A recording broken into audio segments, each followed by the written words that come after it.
Hello, we are going to tackle in Algebra 2, section 5.4, which is where we're going to use these rational expressions that we've been working with, but in an equation. Won't that be exciting? So let's dig in and look at this. All right. So first of all, a rational equation is going to have an equal sign in it. Doesn't that make sense? A rational equation would have an equal sign. And we're going to have a rational expression on one side and maybe on the other also. So for example, maybe we'll have x over 5 equals x plus 1 over x plus 3. You see how we have a rational expression, a fraction on both sides. We could even add another term here if we wanted and be asked to solve something like that. Now, solving rational expressions, we're going to use the common denominator between all those fractions to actually get rid of the fraction. That's our goal, is to get rid of the fraction. Actually, I think there's about 3 ways I'm going to kind of approach it today. So some problems you might want to do one way and some problems another. So we're going to be solving them using a common denominator often. But there's other ways to approach it too, so I don't want to get completely hemmed into that. Now, extraneous solution. Remember we talked about extraneous values? That means values that are not allowed to be used. So extraneous solutions are answers that we get, like when we solve the equation and we get x equals 1, but it turns out x equals 1 isn't allowed to go into the original problem, so we have to throw it away, and the answer might be no solution, for example. So extraneous solutions are values that can't be solutions, and that's because they cause a divide by 0 error. Remember, you can't divide by 0. So if you look at my original problem up here, if we were to solve this and things, we would have to make sure our answer is not -3, because you're not allowed to plug -3 into this original question that was dropped in your lap. And that's what you have to go back to, is the original question. So x is not allowed to be 3. So after we huff and puff and we get an answer or two on this thing, if one of them is -3, we need to just throw it away and say, you know what, that can't be the answer. So let's look at this right here. Now, again, I can think of at least 2 ways to approach this. My first gut reaction is, you know what, this is a proportion. A proportion is when you have one fraction set equal to the other.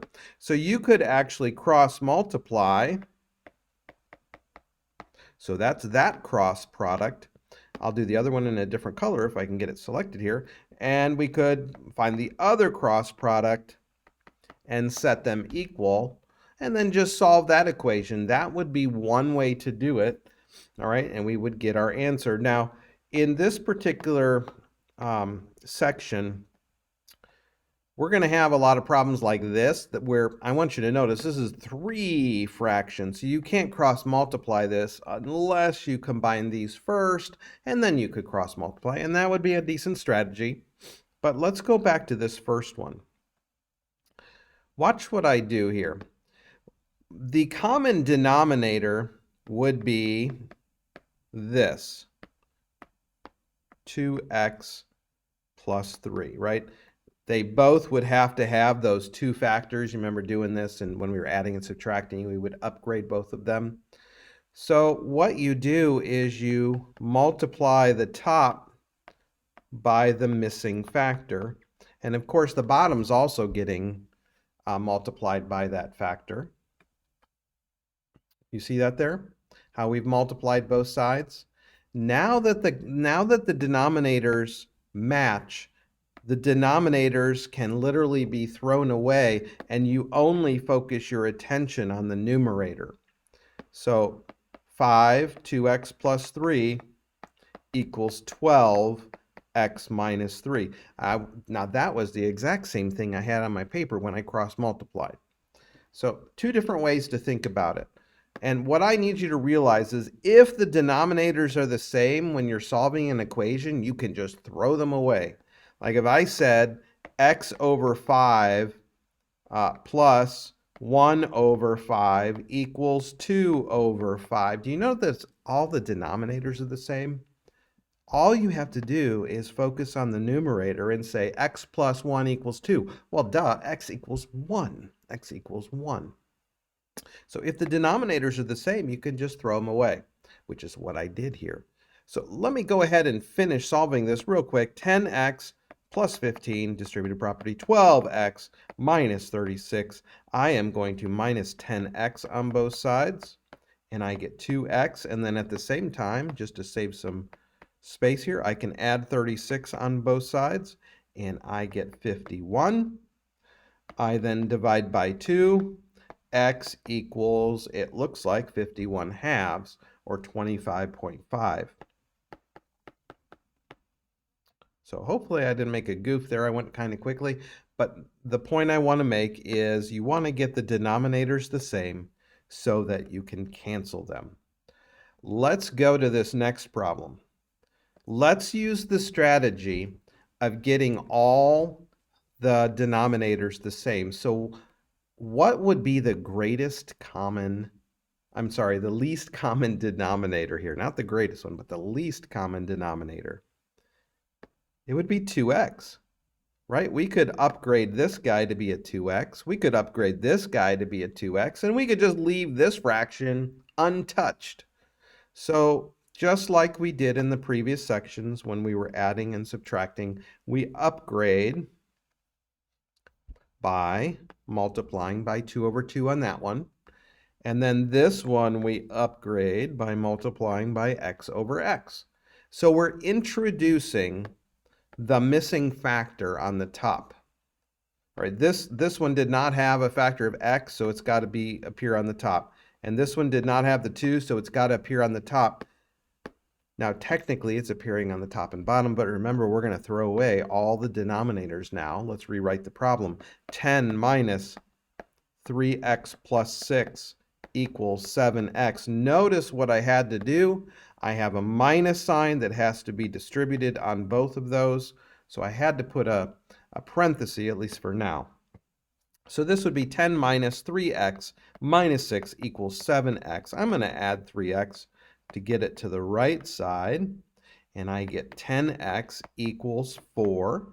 I then divide by 10, I get x equals 2/5. Kind of a weird answer. I don't think you would have guessed and checked that one, right? So do you see how I got all the denominators the same so that I could make my life a lot easier and just throw them away? That's the best strategy, really, for a lot of these problems. Here's another question. So what would the common denominator be? I see these two fractions both have a 3x minus 1, but I see this middle fraction doesn't. In fact, it has something completely different. So what we're going to have to do is to introduce the x here, which means it has to be introduced on the top. Same thing here, an x has to be introduced over here. And then this middle fraction, I'm going to try to squeeze it in a different color. It's going to need a 3x minus 1 on the top and the bottom. Now all the denominators match.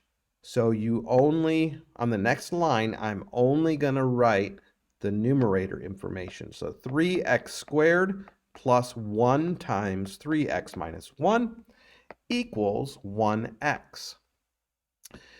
This is not a simple linear equation. We can't just, isolate x very easily. So you guys remember how to do this? Remember how to do this? What you do is move everything to one side. 3x squared plus 2x minus 1 equals 0. And then you see, can this be reverse FOILed, or maybe you just use the quadratic formula? That would be another perfectly great way to do it. I always like to try to factor first. I actually have not done this problem since last year, so I don't remember. So I'm trying it right now. And you know what? I think it does factor. Look at that. 3x times x equals that. 3x minus 1x is 2x, and negative 1 times 1 is negative 1. What do you know? It does reverse FOIL.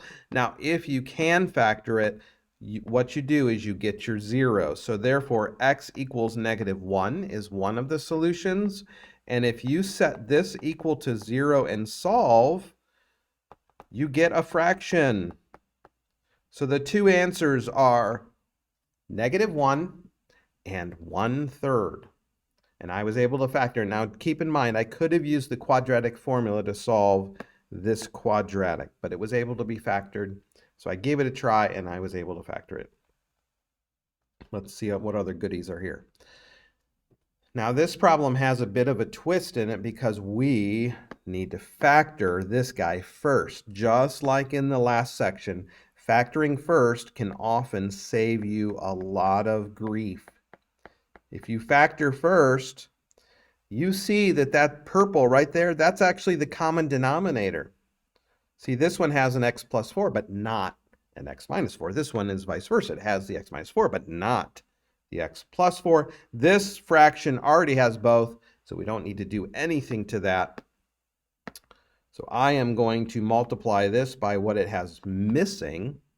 Whatever I do to the bottom, I have to do the top. This one, same deal. I'm going to multiply what it's missing is x plus 4.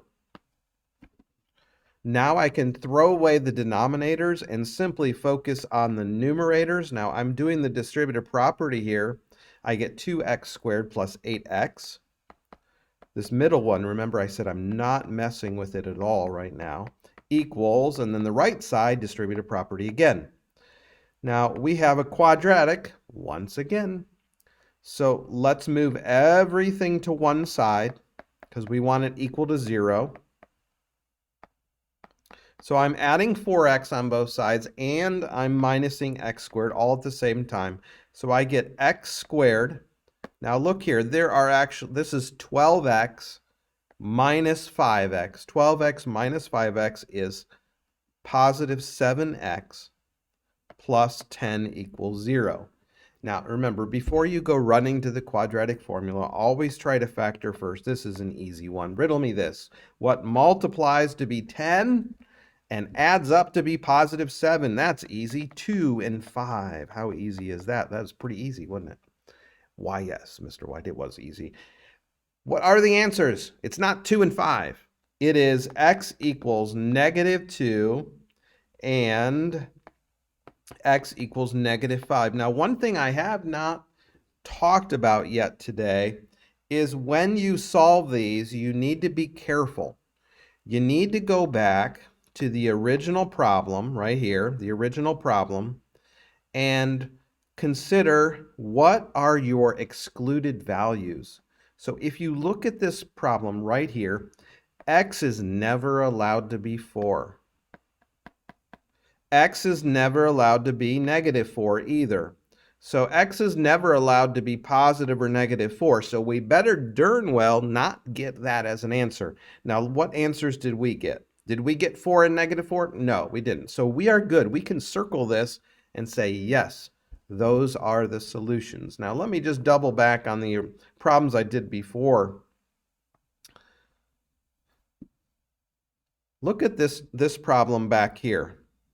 We got two answers. We got 1/3 and negative 1. Now, what are the excluded values? I frankly forgot to check on this, so I'm not going to lie, I forgot to check. And let's go back here to the original problem. X is not allowed to be 0. That would be one of the excluded values. But look here, x is not allowed to be 1/3. Uh-oh, we got 1/3 as an answer. So you know what? We need to throw that away and just say the only answer to that equation was negative 1. Now I'm worried. I need to go back and check some of these others. This one's fine. 2/5. The only excluded value from the original equation was 0. So we had to exclude 0. On this problem here, we had to exclude 3 and negative 2/3. and that's not what we got as our answer, so we're good. So the only goof I made was not throwing away that 1/3. So we learn from mistakes, so hopefully you learned from my mistake by I was just trying to rush and get through this as quickly as quickly as I can so that I'm not wasting your time. And I forgot to check for excluded values. We have one more problem to do here. Let's factor first. This is x plus 4 and x plus 2. Now, before we jump in, so I don't mess this up, let's say what the excluded values are right at the beginning. X is not allowed to be what? -2 or -4. So when we get done, we need to check against those two. Here we go. Let's introduce the missing factors, and I would encourage you actually to pause the video right now and you just try this one on your own, because if you can do this, you could do just about any of these. This is kind of similar to the last problem. Here we go. Pause it. Okay, I'm going to go through it. X plus 2 needs to be here and here because it was missing. The one on the right, it needs x plus 4 over x plus 4 because it was missing. So now the denominators all match. They're x plus 2 and x plus 4. So we're just going to throw away the denominators and we get 2x squared plus 4x. Where the heck did I get that? I did the distributive property right there. Plus 7x plus 12 equals, we need to FOIL. We need to multiply these two binomials together here. That's always fun, right? X squared plus 5x plus 4. Now we have a quadratic on our hands, and remember what the strategy is. Move everything to one side, setting it equal to 0, of course, so that maybe you can factor, or if not, we're going to do the quadratic formula. So I'm going to minus x squared. I'm going to minus 5x. I'm going to minus 4. That'll get it all set equal to 0. Now whatever you do to one side, you have to do to the other. So then minus 4. Here we go. Here's the middle of the problem. Instead of doing it in 3 steps, I'm just trying to hurry along and get it done in 1 step. So x squared. Now, careful, I've got 3 terms here. This is -1x. I need to combine it with the 7, so that's 6x. And then plus 8. Well, what do you know? Once again, this thing factors. X plus 2, x plus 4 equals 0. I get the answers x equals -2 and -4. Well, that's great, right? Wait, what? What did you say? Oh, those can't be the answers. Neither of them. What? Look up here. It said x cannot be. When we get done, x cannot be -2 and -4. So we need to throw away everything we did. Oh, what a tragedy. We had to throw away all of our answers. So what do you think the answer is here? It's not 0. It's no solution. No solution is the answer. No solution. So on the assignment you're going to do for the introductory, I have one of them where the answer is no solution. So you're just going to need to type that in there.